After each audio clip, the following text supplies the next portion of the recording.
মা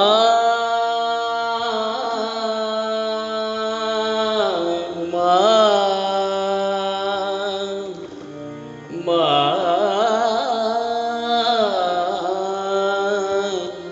hello everyone, কেমন আছেন সবাই? আশা করছি সকলেই খুব খুব খুব ভালো আছেন। আমরাও ভালো আছি।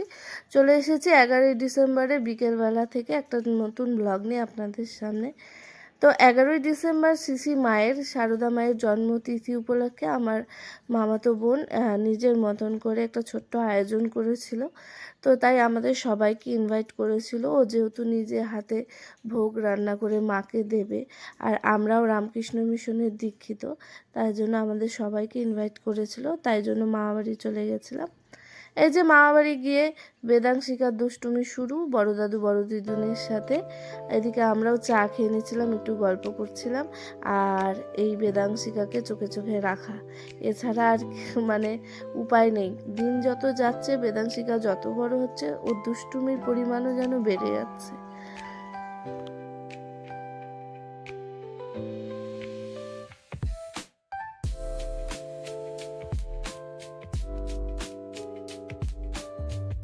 আর আমার হাতে যে ব্যাগটা দেখতে পাচ্ছ, সেটা হলো আমার মামা মামির 12ই ডিসেম্বর বিবাহবার্ষিক ছিল, তার জন্য আমি একটু গিফট নিয়ে এসেছিলাম মামা মামির জন্য।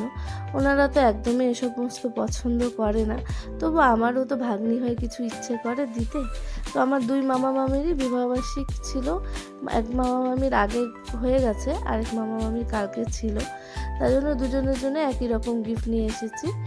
তারপরে এই যে ছোট মামার ঘরে চলে এসেছি, এসে দেখছি এই যে বোন নিজের মতন করে চলুন তাহলে মায়ের সমস্ত কিছু আয়োজন করেছি। কি সুন্দর করে মায়ের ভোগ নিবেদন করেছে দেখুন। মায়ের করুণা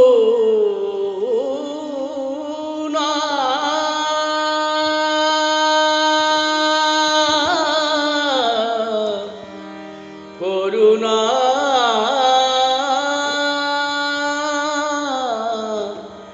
করুণা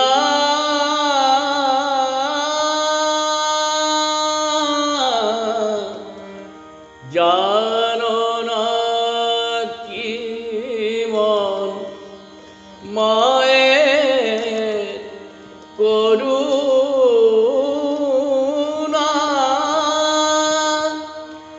পঙ্গুলঙ্গে। পরে মায়ের আরাধনা সেরে নিয়ে আমরা এই যে ভোগ প্রসাদ সবাই মিলে গ্রহণ করলাম, বাড়ির সবাই, বড় মামা মেজো মামা ছোট মামা সবাই মিলে, তাদের পরিবার সবাই মিলে। তারপরে আর কি, এই যে শুরু আবার বেদাংশিকার দুষ্টুমি। আর ও যখন শুনেছে আজকে রাত্রে মামা বাড়ি থাকবো, তারপরে তো আর আনন্দের শেষ নেই। ওর মামারও আনন্দের শেষ নেই, আর বেদাংশিকারও আনন্দের শেষ নেই, চলছে মজা। ঘড়ির কাঁটায় রাত 12টা। বড় মামা বড় মামিকে একটা ছোট্ট সারপ্রাইজ দিয়েছিলাম আমরা, একটা ছোট্ট কেক নিয়ে। যেহেতু অনেকটা রাত হয়ে গেছিলো, তাই আর খুব একটা বড় কেক অ্যারেঞ্জমেন্ট করিনি, কারণ কেউই খেত না। আর যেহেতু পরের দিন সন্ধ্যেবেলা একটা অ্যারেঞ্জমেন্টের ব্যাপার ছিল, তাই জন্য রাত্রি 12টায় একটা কেক কেটেছি। তারপরে সকালবেলায় এসে স্নান ধান সেরে মামা মামিকে নিজের হাতে কিছু করে খাওয়ানোর একটা ইচ্ছে হয়েছিল, কারণ গিফট তো আর্টিফিশিয়ালি আমার কাছে মনে হয়। নিজের হাতে নিজের কিছু করে মামা মামিকে দেওয়া, এটাই মনে হয় যে ওনাদের কাছে আর আমার কাছে, দুজনের কাছে একটা সবচেয়ে বড় গিফট দেওয়া হবে, আর ওনাদের কাছেও একটা বড় গিফট পাওয়া হবে। আমি তো খুব ভয় ছিলাম যে শীতের নতুন গুড় ফেটে যাবে কিনা, তো যাই হোক ভালোই হয়েছিল, পায়েসটা ফাটেনি আর কি। তারপরে যে একটা ফুলের বুকে নিয়ে আর এই কেক নিয়ে মামাদের বাড়িতে চলে এসেছিলাম। আর রাত্রিবেলা একটু সেলিব্রেশন হয়েছিল এই কেক কাটিংয়ের মাধ্যম দিয়ে। এই যে মামা মামি কেক কেটে নিচ্ছে।